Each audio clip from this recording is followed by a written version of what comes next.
Hi hello friends, ಎಲ್ಲರೂ ಹೇಗಿದ್ದೀರಾ? ಚೆನ್ನಾಗಿದ್ದೀರಾ ಅನ್ಕೋತೀನಿ. ನಾನಿವತ್ತು ಒಂದೊಳ್ಳೆ ಡಿಫ್ರೆಂಟಾಗಿರೋ ಸಾಂಬಾರನ್ನ ಹೇಳ್ಕೊಡ್ತೀನಿ.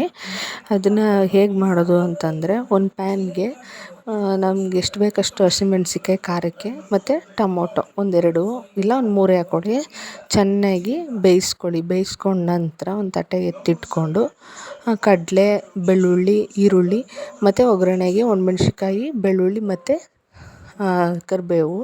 ಈ ಖಾರಕ್ಕೆ ಕಡಲೆ, ಬೆಳ್ಳುಳ್ಳಿ ಮತ್ತು ಕಾಯಿ ಸ್ವಲ್ಪ, ನಾವೇನು ಬೇಯಿಸಿಟ್ಕೊಂಡಿರ್ತೀವಲ್ಲ ಹಸಿಮೆಣ್ಸಿಕಾಯಿ ಮತ್ತು ಟೊಮೊಟೊ, ಅದನ್ನು ಹಾಕ್ಕೊಂಡು ನೀರು ಹಾಕ್ಕೊಂಡು ರುಬ್ಕೊಳ್ಳೋಣ. ರುಬ್ಬಿದ ಮೇಲೆ ಇನ್ನೊಂದು ಪ್ಯಾನ್ಗೆ ಸ್ವಲ್ಪ ಕರಿಬೇವು ಸೊಪ್ಪು, ಒಗ್ಗರಣೆಗೆ ಒಣಮೆಣ್ಸಿಕಾಯಿ, ಬೆಳ್ಳುಳ್ಳಿ ಹಾಕ್ಕೊಂಡು ಚೆನ್ನಾಗಿ ಫ್ರೈ ಆದ ನಂತರ ನಾವೇನು ಖಾರ ಆಡಿಸಿರ್ತೀವೋ ಆ ಖಾರನ ನಮ್ಗೆ ಎಷ್ಟು ಬೇಕೋ ಅಷ್ಟು ಅಳತೆ ಪ್ರಮಾಣದಲ್ಲಿ ನೀರು ಹಾಕ್ಕೊಳ್ಳೋಣ. ಗಟ್ಟಿಗಿದ್ದರೆ ಚೆಂದ ಮುದ್ದೆಗೂ. ನಂತರ ಕುದಿದ ನಂತರ ಸ್ವಲ್ಪ ರುಚಿ ಹಾಕಿದ್ಮೇಲೆ ಸಾಂಬಾರು ರೆಡಿ. ಇದೊಂಥರ ಒಳ್ಳೆ ಡಿಫ್ರೆಂಟ್ ಸಾಂಬಾರು, ಒಳ್ಳೆ ರುಚಿ ಇದೆ. ನಿಮ್ಮೆಲ್ಲರಿಗೂ ಈ ವಿಡಿಯೋ ಇಷ್ಟ ಆಗಿದೆ ಅಂತ ಭಾವಿಸ್ತೀನಿ.